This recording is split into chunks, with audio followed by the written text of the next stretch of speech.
Bon dia, el resum esportiu setmanal on repassem l'actualitat esportiva del municipi. Els hi parla de nou Àlex Medina.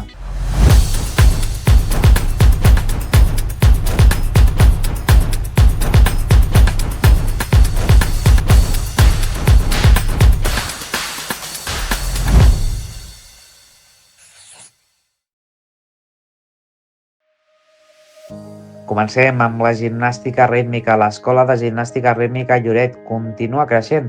Aquest cap de setmana ha participat al prestigiós Trofeu Nacional Euskagym, el debut dels conjunts cadet, base i benjamí base.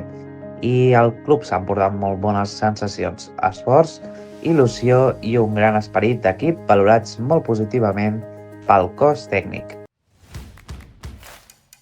Canviem d'escenari pel que fa al futbol sala. Cap de setmana rodó pel Club Futbol Lloret, cadet B, victòria contundent d'un 9-2 davant del Porqueres a la Copa de Girona. Gran joc col·lectiu, actitud impecable i un pavelló del Molí amb l'afició entregada.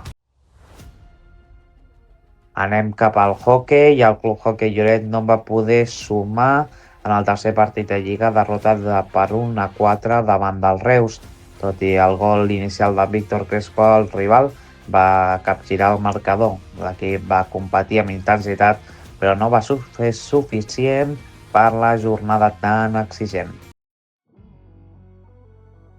Ara és torn del vòlei. Bones notícies pel Club Vòlei Lloret. Dues jugadores, Ona Musella i Lucía Martínez, han estat convocades per la selecció catalana a la concentració de la Bloom, reconeixement al talent i al treball ben fet.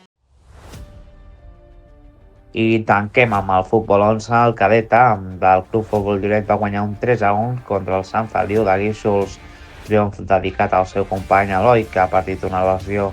En primera catalana, el Club Futbol Lloret va sumar una gran victòria d'un 2-3 al camp del Granollers, amb debat de Marc Medina Serra i un gol de Guillem González.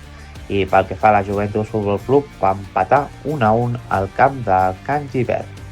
Fins aquí el resum d'avui. Gràcies per seguir-nos. Els hi ha parlat Àlex Medina.